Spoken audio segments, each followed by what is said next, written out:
Guys, hey, here, coming to you from my media man cave here. What I'm going to talk to you about today is 1980 in film. 1970s were over, 80s were starting. This is what was going on. Disco is on its way out at this point. And as far as film, I was in high school. I was like a junior in high school, and this was the soundtrack of my life right here. Was this guy? This was the soundtrack of my life. This was a big deal to me at this time. What was going on in film? A couple of years before, well, actually, probably the year before 1980. You had Alien came out, a Muppet movie, Blake Edwards 10. A little bit before that, it was Superman. Spielberg had done Close Encounters and, of course, Jaws. 77 Star Wars. That's kind of where we were at that time. Okay, so it was right before this 80s crazy blockbuster mentality started coming in. So I started really going to movies where I became obsessively compulsed with them in Christmas of '79. That's when I started like making lists and having reasons to watch things. I was a sci-fi guy. I was a little behind, but at the time I really kind of got into sci-fi. That was going on with me. And then I was also like a big sitcom fan. So a lot of sitcom actors were going into like doing movies. And I thought that was pretty wild, especially if they were rated R. I was like, what the heck, man? What's up with that? And SNL people, the National Lampoon crowd, John Belushi and National Lampoon's Animal House a couple of years before that. All of a sudden, that was big. Meatballs with Bill Murray, boom. Reitman, Landis, all those guys were huge now. So this is what we're starting to see in the 80s. Those were some of the things going on. We went on a trip to Hollywood in summer of 1980, and we went to Universal Studios, and I got this little thing. It was like a little kind of a newspaper thing that showed the movies coming out, and I used this. As far as Universal Pictures, it was kind of a cool guide, but it got me to that point where I'd be excited about coming attractions because, it was kind of like you had like previews. You didn't really have that many TV ads for commercials, and you had sneak previews and all, but you didn't really have all the hype you have nowadays. And that made it fun. That made movies fun when you see the poster for the first time, go into the theater. So that being said, I'm going to start with Christmas of '79 because that's when I really started hitting it. Well, first thing I had to go see. Now, once again, I'd missed Spielberg's movies before. I'd seen, I think Jaws was on TV. That's all I had seen, okay? So this, I definitely had to go see. Many of you probably know about this. It was the first time Belushi and Aykroyd, not really on screen together a lot, but it was Spielberg's first comedy. It holds up as a cult film now, but man, it flopped at the time. It was just like, you had like references to Jaws in it. It was just all over the place, and big cast of a lot of like people film geeks would know. Anyway, but it's worth checking. I mean, everybody was in this thing, who would eventually become kind of, big in comedy film and film in general, really. Zemeckis was part of this. He was working with Spielberg a lot. So anyway, yeah, this one, check it out if you have a chance. I was pretty big on it, though. I loved it. I got this kind of a fold-out thing. It's like a giant poster of 1941. I got the novelization. And, of course, the soundtrack album, John Williams' score is incredible in this, if you ever have a chance to hear it. It's really good. I love the artwork on the back, too. Anyway, let's move on. So there was that one, and then, of course, since we're talking about comedy, now, this was my first R-rated movie in a theater. I had to get Mom to buy me a ticket for like a couple of months before I turned the age. I don't remember if it was, did I turn 17? I think it was 17 at the time. Yeah, and I was still pretty young, I guess. 17 or 18, I don't know. But anyway, I was a huge Steve Martin fan, man. I mean, that was my guy. I had all the albums. I memorized it. So I had to see this. Directed by Carl Reiner, Steve Martin's first starring role in a film. Once again, it's a classic. I don't need to go into it. This was my first, film, Steve Martin, his first film, we're all in it together. And I was excited because my mom, her best friend in Waco was his aunt, because Steve Martin was actually born in Waco. A lot of people don't know that. So, yay, Steve. Okay, so let's move on. Also, what did I have here? The novelization. Photo novel, they used to call them. Yeah. All right, so now I was kind of getting into stuff. I kind of became a Trekkie at the last minute. I wasn't really a Trekkie before, but all of a sudden I was a Trekkie. So I had to see this when it was Robert Wise's first one. Yeah, it's really heady. It was over my head. I don't know what's going on here. The number 2, though, to this day is like, boom, that's it. But anyway, once again, I had the novelization, which I don't know where that is, but you know, the music, this was actually the theme for The Next Generation. Dun, dun, dun, dun, dun. But once again, it was a theatrical experience, man. And so many people were lined up to see this and many other ones. You know, it was just like, that was such a huge thing. And this one I couldn't get into for a while. Why did I want to see this? Disney's first in name PG movie, The Black Hole. And it's actually a great science fiction movie. I enjoyed this one more than I enjoyed the Star Trek movie. Now, you know, great cast. And it was just like, you know, the experience, it was like more about what are the movies doing here. It was like, this is history, you know, Disney, PG. I'd seen, you know, I'd say Apple Dumpling Gang, I'd say all these things, you know, but this was like, damn. And it really holds up well if you have a chance.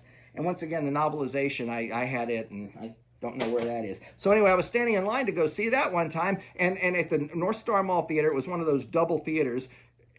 Nobody could get in there. We were sold out. So all these people fled into the next theater. So I ended up seeing this one, Scavenger Hunt, which is just this like all-star dumb comedy thing. And it's got huge names, and I won't go into it. But I saw this with a full house of people who were wanting to see The Black Hole.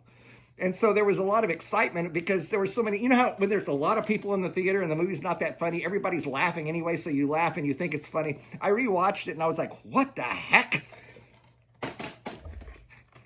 Going in style, once again, not a crazy comedy. George Burns, Art Carney, and Lee Strasberg, and it actually had some, I didn't see the remake. I'm not gonna, because I liked this one so much. It had pathos, directed by Martin Brest, who did Beverly Hills Cop. But you know, I really liked this one, and it had kind of heartbreaking moments, and it was funny too, and just a real good New York. You know, at that time there were a lot of really New York-y movies. They felt really New York, you know, and those were kind of cool. So moving on, now we're into 80. So we've gotten past 79 Christmas. So then in the spring of 80, this was the second PG Disney movie that came. It actually was not a Disney movie, though. It was released under Buena Vista. And they were trying to kind of like get into the, you know, get a little rougher with their material and everything. This is actually not the first PG movie from Buena Vista. It's the second one. But it was the first one that they kind of promoted a lot. Michael J. Fox's first movie in this. He's very young in this, and it was right before he started doing Family Ties. It's, you know, yeah.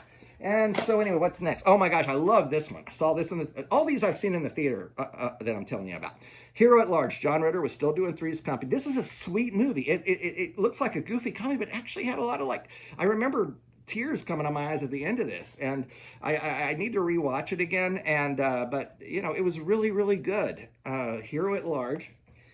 What's next here? Oh my gosh. Once again, I had to get Mom over again. Will you buy me a ticket, Mom, for this one? Yeah, I was Little Darlings. I had to see this. Everybody was in love with Christy McNichol. Jodie Foster was still on, off the Bad News Bears. Tatum O'Neal, said Jodie Foster. And it's the camp thing. Once again, great soundtrack. It holds up pretty well. It's, you know, it's about them trying to lose their virginity, but it's not crass at all. It really was a good movie. And I felt grown up for being able to go see it in a theater, you know. It was kind of crazy. It's like this was my rite of manhood or something. I don't know what the heck. Anyway, and so I think those are all the movies in the spring. The other thing, there was The Nude Bomb, which was Don Adams. Get Smart was kind of big again in reruns. And so he came out in this movie when they were trying to do Maxwell Smart on the big screen. And I thought it was in here somewhere, but I don't see it. But it didn't do too well. It was trying to recreate that. Oh Heavenly Dog, Bob Camp, who did the Benji movies, did one with Chevy Chase. He was in it briefly, but he turned into Benji, and he solved a mystery in London. Once again, I think that was Chevy's second movie coming off of SNL.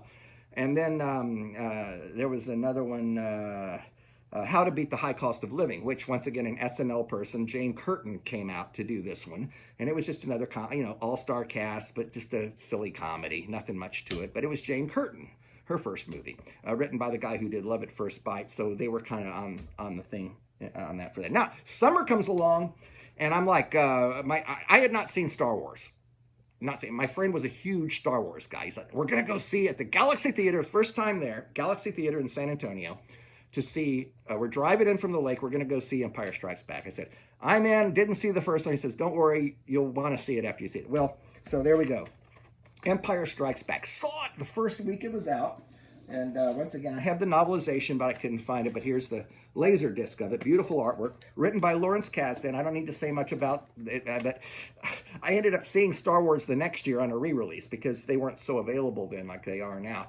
And to this day, Empire Strikes Back is my favorite of all of them. And it might just because it was the experience of seeing it on the big screen for the first time, because that can have that kind of effect. But all the magic was right there. And that's when this was like, Lawrence Kasdan is my god after that. And of course, the next year my life changed with Raiders of the Lost Ark. So this was kind of a lead up to that.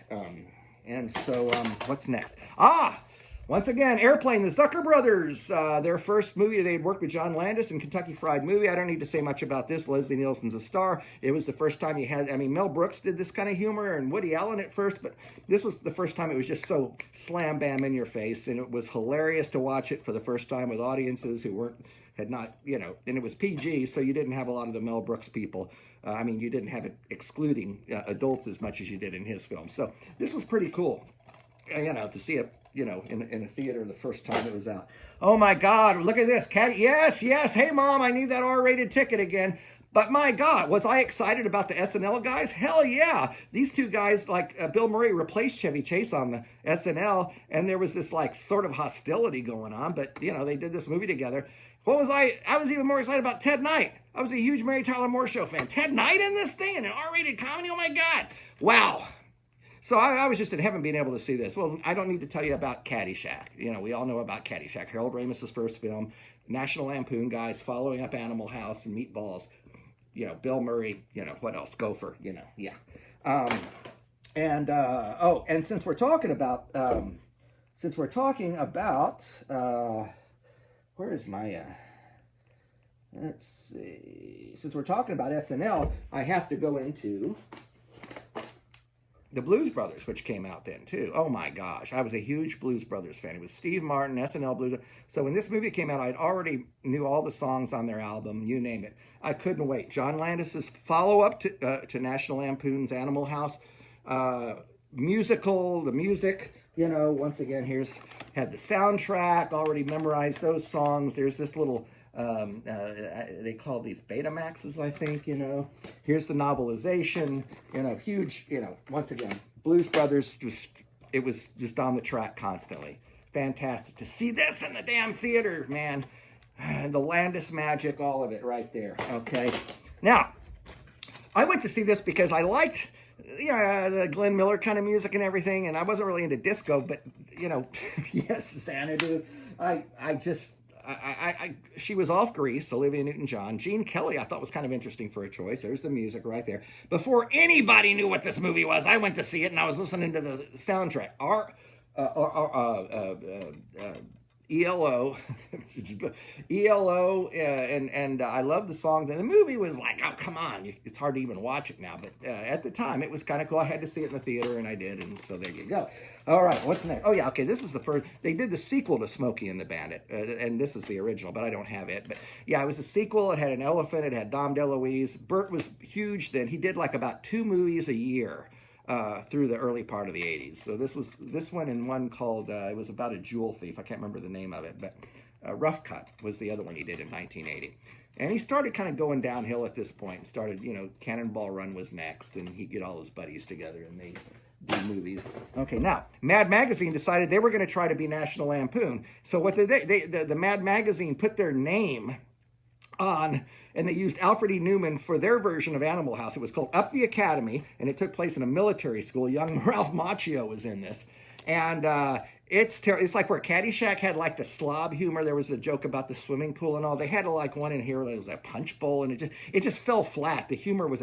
But who directed it? Robert Downey Sr. That's right. The cult director, Robert Downey Sr. directed this, and you'll even find a young Robert Downey Jr. in one of the scenes in here. But it's horrible. I mean, if you want to see Tom Poston cross-dressing, fine. But, I don't really recommend this. Ron Liebman had his name taken off of it. But I saw it at the theaters, and that kind of, it was like another little kind of like, oh, look at me. I'm going to these crazy-ass movies.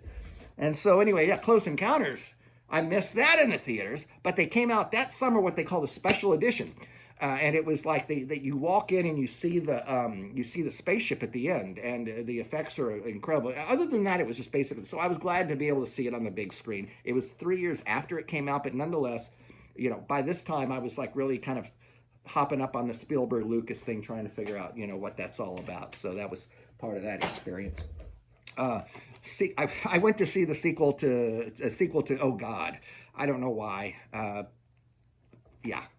Oh yeah, okay, so I was like kind of getting back into sci-fi. So Battle Beyond the Stars, once again, this was a Corman movie, but I didn't have an appreciation for Corman at the time. But Richard Thomas, and it wasn't bad. And so I got this the other day because I wanted to revisit it. And it's gotten a little bit of, because for a long time you didn't hear anything about it. But once again, it was a 1980 science fiction thing, Battle Beyond the Stars. Goldie Hawn was huge. She produced this and starred in it. I don't need to say much about Private Benjamin. This created, there was a sitcom. There was all this genre about like women in the army during that time. Laverne and Shirley did it. It just became a big thing because of this film. You'll see a young Albert Brooks is in it, playing in the very first scene. Eileen Brennan was brilliant. She deserved her Academy Award nomination for it. She won an Emmy Award for playing the part of her superior. Private Benjamin, saw that in the theater. Oh, by the way, by this time I didn't have to buy my tickets. I was old enough now to get my tickets. So now this was, I wasn't seeing like a lot of, what do you call it, prestige films. But this one I had to see because Mary Tyler Moore was in it. It was her first movie. She didn't do many movies after this, but she did get nominated for this. Robert Redford's directorial debut. He won the Oscar over Scorsese this year. It won Best Picture. Tim Hutton won Supporting Actor. And it's a great film. It was basically a stage play, and they made a film around it. It's a great film and all, but it was kind of weird for it to get Best Picture.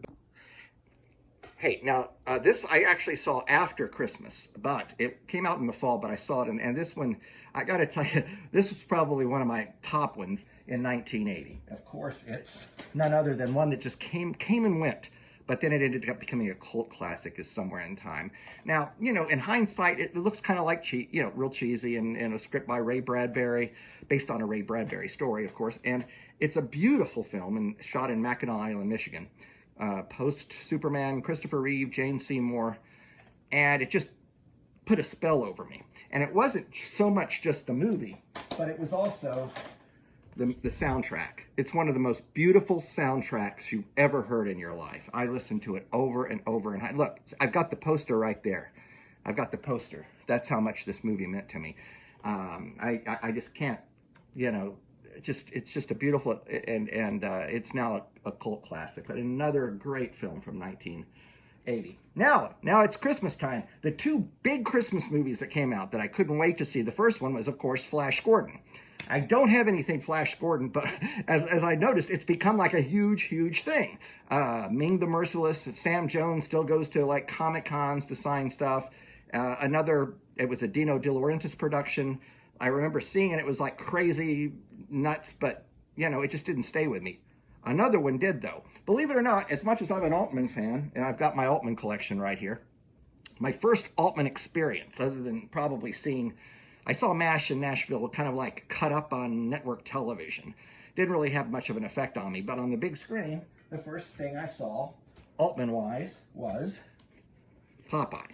Now, this was Robin Williams' first film after starting Mork, and it was like Robert Altman doing a musical. Now, at the time, that didn't have much import to me. I remember reading a lot of articles about how strange this combination is. Also, this was the first combination between Walt Disney Productions and Paramount Pictures, the second being Dragon Slayer the next year. So that was kind of a huge thing. It was a Walt Disney production, but it felt more like a studio film. Robert Evans was the producer. Jules Feiffer wrote the script. Harry Nilsson did the music. I mean, this is like the most stoner kids movie ever made. It's all about individualism, but I just fell in love with the movie. Fell in love with the songs, so much so that one of my friends knew that I loved the music so much that he got me this cassette tape. No, this cassette tape. I'm sorry, this was my Billy Joel Glass Houses one. These two I listened to more than anything, really. And I remember calling it Portable Popeye. But yeah, I mean, the thing is once again, Popeye, like Flash Gordon, like Somewhere in Time, have all become cult hits now. they're now like in the canon of, and once again, more movies from 1980. So there you go. Moving on, the holidays. Oh my God, another one. Boom. Christmas of 1980. Here we are. 9 to 5. You got it. 9 to 5. That's right. Dolly Parton, Jane Fonda, Lily Tomlin. They're still together sometimes. You'll see them at award shows or something together. I don't need to say much about this one. It put Dabney Coleman on the map. And I had the, oh, here it is. Here's the album, a little 45 of dun, dun, dun, dun, you know the song. So yeah, that was the, it was there. And then, oh yeah, here we go. Neil Simon did his, he did an original thing, and they put Chevy and Goldie together after Foul Play. It didn't do well. You know, it was just a kind of, it had Charles Grodin in it. But it was directed by Jay Sandrich, who was a big, he directed Soap and Mary Tyler Moore Show. Anyway, that was, I saw that in the theater. And I saw this in the theater. It was like right after Silver Streak. Gene Wilder and Richard Pryor are now considered the, you know, this comedy team. So they did this one called Stir Crazy, when they end up in prison, in a rodeo prison, and prison rodeo. And, you know, it was a big hit. Once again, it was the pairing of these two guys. But Richard Pryor was on his way to becoming like almost like a Disney movie actor. You know, he'd do Superman 3 in the next couple of years. He became like this big box office, but then, you know, he had all these personal issues that kind of got in the way of everything. Stir Crazy. Oh, directed by Sidney Poitier, by the way. And the last movie that I am going to talk about here that I saw in the theaters that year. Actually, I think I mentioned every one I saw in the theaters. But this one, First Family. Oh my God, Bob Newhart starring in an R-rated comedy. This was blowing my mind because I was so used to just TV. You know, Buck Henry, who wrote The Graduate, directed, had a great cast, very much like Mike Nichols' Catch-22. Gilda Radner in it, playing the first daughter. Madeline Kahn, these great, and Bob Newhart played the president. I went to see this just like, I was, I can't wait, but it came and went, and I had to like go to some like off theater and like somewhere to see it, and it was like, oh my God, this is horrible. It was just horrible. I don't even think this has got a cult following, but it has so much potential, but it was just like vulgar and stupid. It was like Bob Newhart doing this, what the hell? But anyway, it's worth a watch just because it's got such great talent in it. I mean, the supporting actors in this, just simply amazing there. So anyway, the only other thing I saw in a theater that I will mention is, let's see. Oh yes, Dr. Fu Manchu. It was Peter Sellers actually was released after being there, but I think he made this movie before being there, before he passed away. But it was called The Fiendish Plot of Dr. Fu Manchu, where he played a bunch. It was terrible. It was another one of those kind of Peter Sellers. When he wasn't doing the Pink Panther, it just, you know, it just kind of fell apart. Another one, I think Watcher in the Woods was another Disney one with Bette Davis, which was sort of like trying to move into a adult entertainment. That kind of came out, but it didn't do too well. That was a Disney one.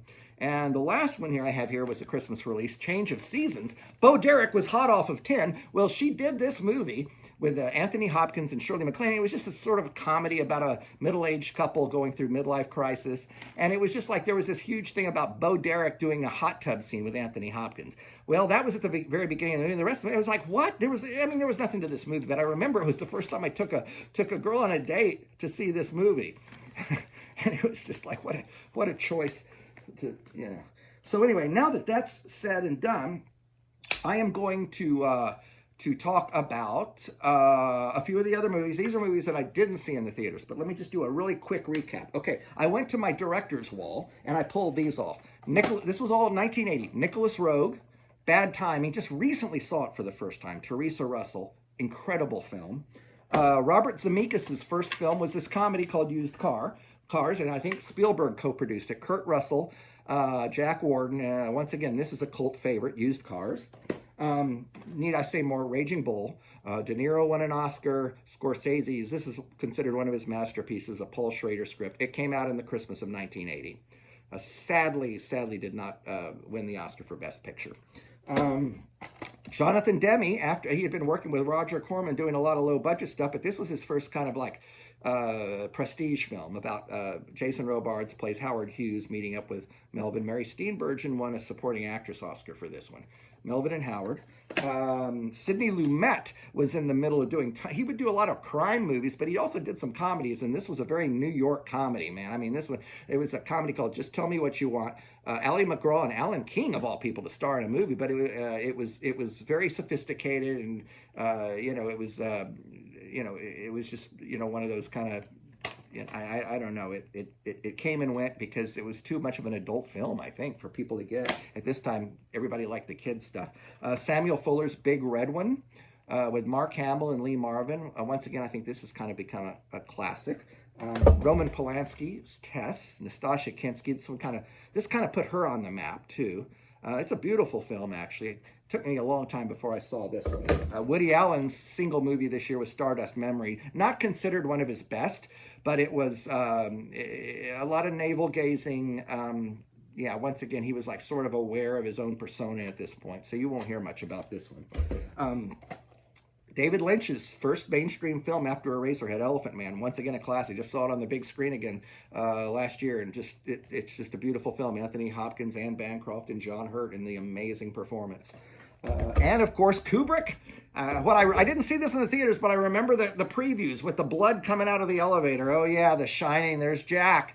That came out in the holiday season of 1980 as well. Oh my God! And this just like is, it changed a lot of lives. I mean, what else can be said about this except it was a huge part of the movie Ready Player One, even though it wasn't in the book. All right, so that's from my director's wall. Now let me mention a couple of others here. Michael Cimino's Heaven's Gate came out this year, and it bankrupted UA. So if you've read the story, this is like this one was. There's the VHS of it. It was right after he did Deer Hunter. He won the Academy Award for that, but he made Heaven's Gate. The story behind it is very interesting. The movie, if you rewatched, it's really a great film, a Western. But at the time, it became a laughing stock of Hollywood, and movies started looking at their budgets a lot more after Heaven's Gate came out. That was in 1980. Speaking of Westerns, there were a couple of other ones. Steve McQueen actually did his last two movies in 1980. One of them was called Tom Horn. The other one was called The Hunter. The Long Riders was one that had like pretty much every offspring of every. It had the Keaches, it had the Carradines, it had the Quaids. All of them were in this movie, The Long Riders. Mountain Men, with Charlton Heston and Brian Keith. Still haven't seen this one, but that always kind of looked interesting. And let's see, what else have I got here? Oh, yes. Speaking of soundtracks, hello again. Neil Simon's Jazz Singer. People are talking about this one now. There's the soundtrack. This is the little, there's the VHS of it, and this is the little, another thing. The music, once again, with Billy Joel, this was the music, the soundtrack of my high school. But the movie itself, Laurence Olivier playing the cantor, oh my God, the overacting was horrible. But, Neil Diamond didn't do a bad job. It was, the story's been told a lot, and but it's worth a watch. But the first scene is pretty hard to watch nowadays. You'll know what I mean if you watch it. Let me see what else. Okay. Now I went to my cult wall. Let me for my cult friends out there. These are the cult films that came out in the 80s, in 1980 rather. And of course, most of these, I didn't see any of these in the theater. I discovered them recently. But The Visitor is this crazy movie with John Huston. It's these kids and the Jesus parable. And I don't know, man. It was nuts. It was The Visitor. Galaxina. That's Dorothy Stratton in her second to last movie before her tragic end. This is a spoof. It was more like Airplane than a science fiction movie. It was really kind of stupid, to be honest, but it's a cult thing. Oh my God, The Apple. I discovered this going to the Draft House. I think Lars is one of his favorites, and once again, you have to see it to believe it. It's this musical directed by Menahem Golan. It's insane. I don't even know what to say about that one. Loose Shoes. It was another Kentucky Fried movie. It was a compendium. Bill Murray has a couple of little pieces in this, but it was just they re-released it because he was in it, and now he's a big star. Anyway, it's got some interesting kind of funny things in it, but it's very SNL type stuff. Oh God, of course, Caligula. I mean, this was the one where they got Helen Mirren and Peter O'Toole and all these John Gielgud big actors, and it was produced by the guy who owned Penthouse Magazine, Bob Guccione, and they basically inserted all these like really kind of rough, scenes in it to give it this. But it's just another weird thing. Oh my God, I didn't even hear about this one until later. This is like an unofficial sequel to The Exorcist. William Peter Blatty actually directed this. Stacy Keach in the Ninth Configuration. This movie will blow your mind. This movie, I highly recommend it. It's crazy. They even use like the music at the beginning is the San Antone song from the Rolling Thunder movie that Tarantino went in. Never mind. Just go see. This is crazy. This is a crazy, insane movie. But it's oh my God, the stuntman once again. Peter O'Toole was brilliant in this. This movie was an underrated gem, and at the time, people did recognize it for I think that Gary Kent, who recently passed here in Austin, the stuntman, he had something to do with this film as well, and that's when I rewatched it recently based upon his story, writing about it. But this is incredible with Barbara Hershey, and it's great. It was Richard Rush, one of the few movies he made after he did a lot of his biker flicks, and he Freebie and the Bean, and then he made this one. And other than that, he did Bruce Willis in Color of Night, which was pretty bad. This one. Now, Jodie Foster did 2 movies. She was not a kid actress anymore, but she was kind of like right before she went to study overseas, and she took a break from acting, but she made 2 movies that came out in the years. This was one of them, Carney. Gary Busey, Robbie Robertson produced it from the band. This movie is nuts if you watch it. It's just as sleazy and grimy as it looks right here.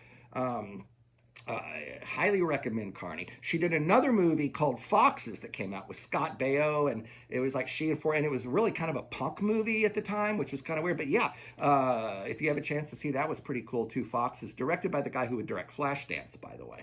And what else have I got? Oh yeah, the Happy Hooker trilogy. The third one came out, Happy Hooker Goes to Hollywood, with Sylvia Crystal in it.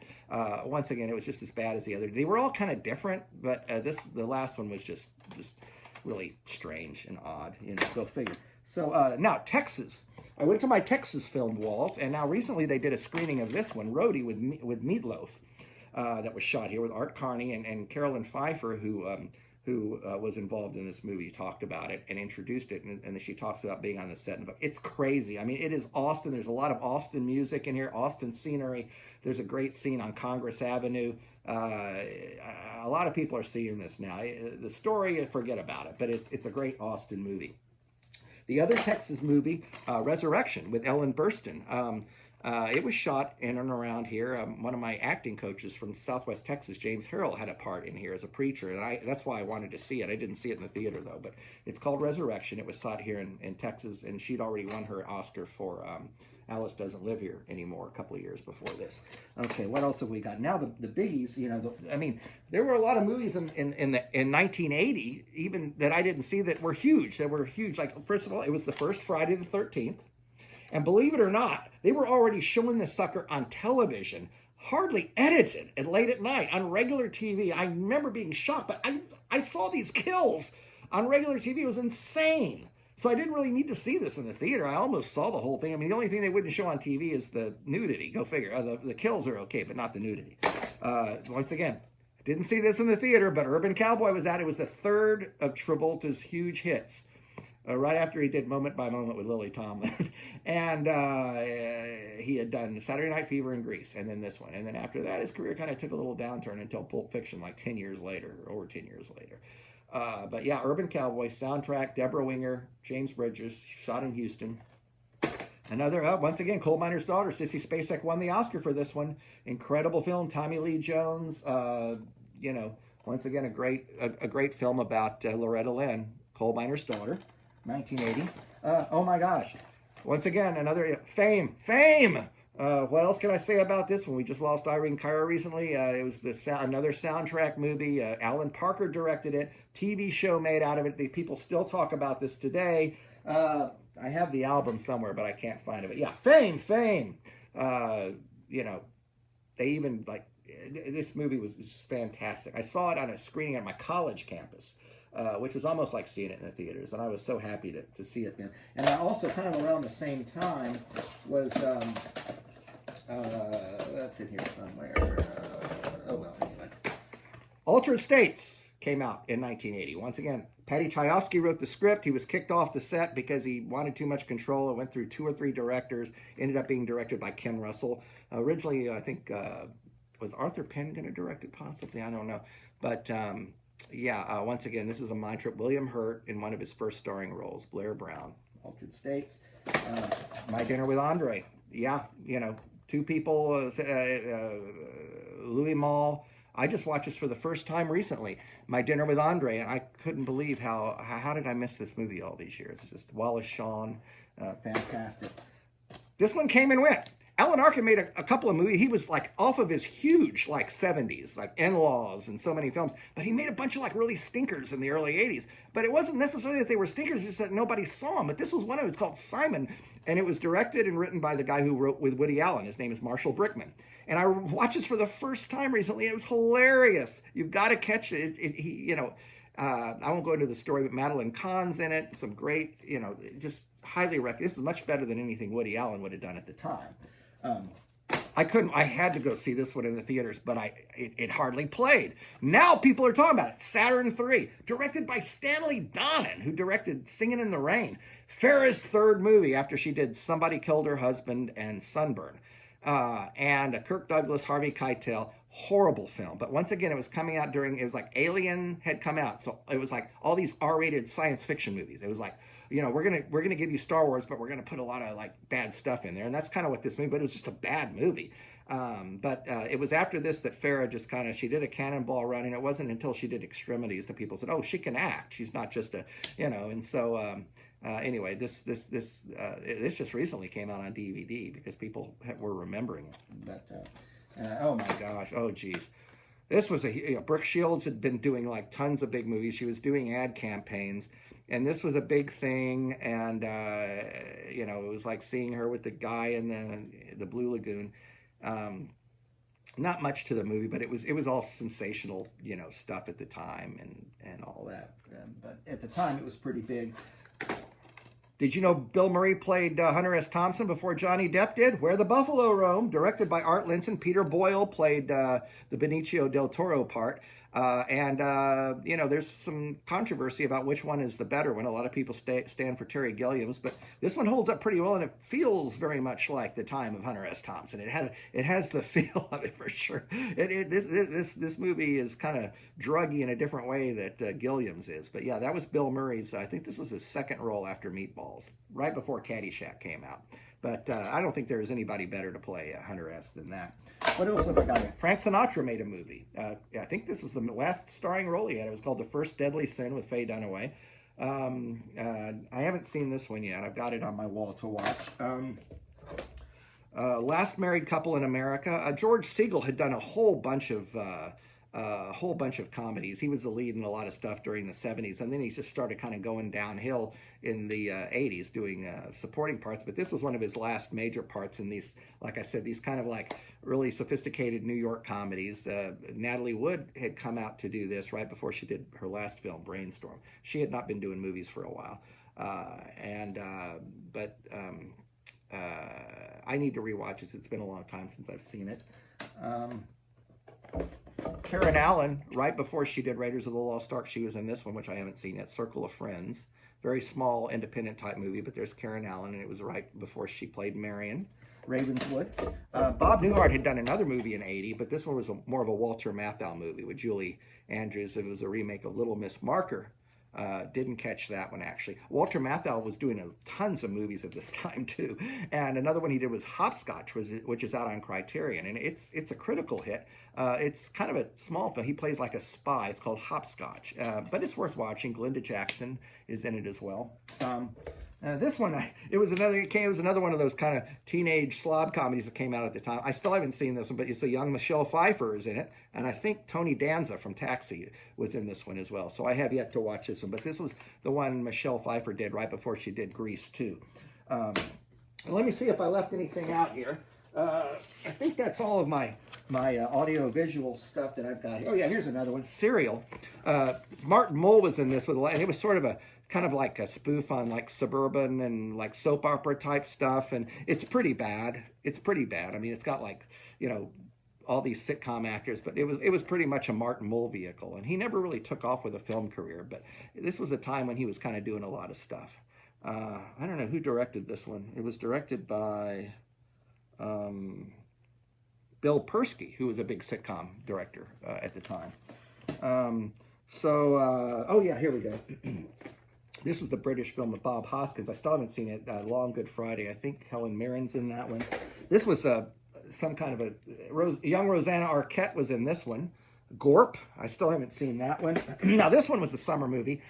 Holy Moses with Dudley Moore. He was fresh off of Blake Edwards' 10. This had a great cast. It was directed by a guy who worked, Gary Weiss, who did a lot of SNL stuff. So he brought Lorraine Newman. So once again, a new SNL person. Had an incredible cast. Richard Pryor, John Ritter. I mean, all of them were in this thing. Really doesn't hold up really well. He plays like, you know, he's supposedly like, it's very biblical, and that wasn't the only one that they tried to make fun of the biblical things. Was there was one with Marty Feldman, you know, with the eyes from Young Frankenstein. It was called In God We Trust, and it was another one comedy thing that kind of like was, you know, on all that. And Anne Bancroft directed Dom DeLuise. And yeah, once again, Dom DeLuise was a big star in Fatso, and it's of course a comedy drama about a guy with weight issues. And Anne Bancroft directed it, but she herself was in the movie, and she was like, it was like sometimes you're like, don't direct yourself, you know what I mean? Anyway, this one's kind of a cult hit now too. And let's see what else I've got here. Just to mention a few other ones, The Fog, John Carpenter's The Fog came out that year. American Gigolo with Richard Gere, it was directed by Paul Schrader. Let's see, a crazy one called Die Laughing.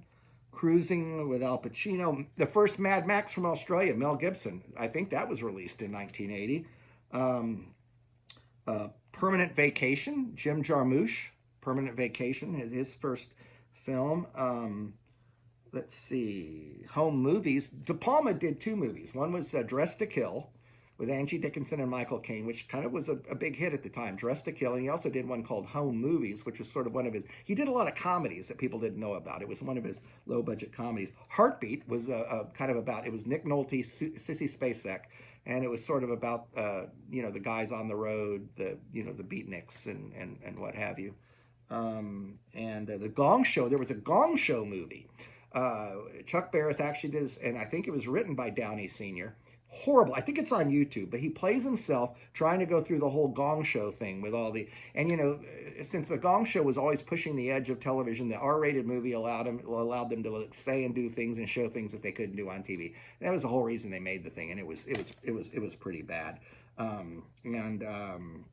Gilda Live and Return of John Sayles' first movie that he did. He had written Alligator for the Corman Group. This year that came out, but he actually directed The Return of the Secaucus 7, which was his first movie. He would write scripts for all these like genre movies in order to make money so he could direct his own. And this was the first one he directed. And of course, John Sayles has become like a master of the craft. The Formula, George C. Scott and Marlon Brando in a movie together, directed by Avildsen. Never saw that one. Inside Moves, Richard Donner. My Bodyguard was kind of a cult hit. It was, if I say My Bodyguard and you know what I'm talking about, then I don't need to go further. Michael Ritchie directed Bette Midler's concert film, Divine Madness. And let's see, what else have we got here? Brubaker, Robert Redford and Brubaker. Willie and Phil was Paul Mazursky. Film this year with Margot Kidder, who was huge off of Superman at the time, and Return of the King, the animated Return of the King by Rankin Bass came out in 1980. The Island was a thriller with Michael Caine. When Time Ran Out was another big budget disaster movie about volcanoes with Paul Newman. It came and went really quick. Honeysuckle Rose was Willie Nelson's movie with Diane Cannon and Amy Irving that was shot partly in Texas. I think that was his first big starring role is that. Prom Night, Jamie Lee Curtis. Cheech and Chong's second movie came out this year. And Middle-Aged Crazy with Bruce Dern and Anne Margaret. Gloria was John Cassavetes with Gina Rowlands. It was the original Gloria, not the remake. One Trick Pony with Paul Simon. Terror Train. Times Square is kind of a punk hit now. Times Square, if you revisit that one. Motel Hell for the cultists. It was, another one of those grindhouse movies. And let's see, Clint. I think that I've kind of hit all of them here, because 1980 was a pretty incredible year for movies, as you can see. That everything I talked about was 1980. Okay, and I'm just going to stop there because I've gone on way too long. But I wanted to share that with you because it was a huge year. Because it wasn't just seeing the movies in the theaters, but it was also the advertising and the posters. And so all the things that I didn't see in the theater, everything was meaningful. It was on my radar. I would write them on a list, and then I'd check them off the list. And I told you all, I showed you all of them that I didn't check off my list. And some of them weren't even on my list. Anyway, what a year. And I think I had the... All That Jazz, by the way, when I brought up Fame, All That Jazz came out that Christmas of '79. Bob Fosse's big opus with Roy Scheider. And I meant to mention that as well. But anyway, I'm going to stop there. Thank you for watching. And if you want, I can do one of these for every year, like in the early 80s.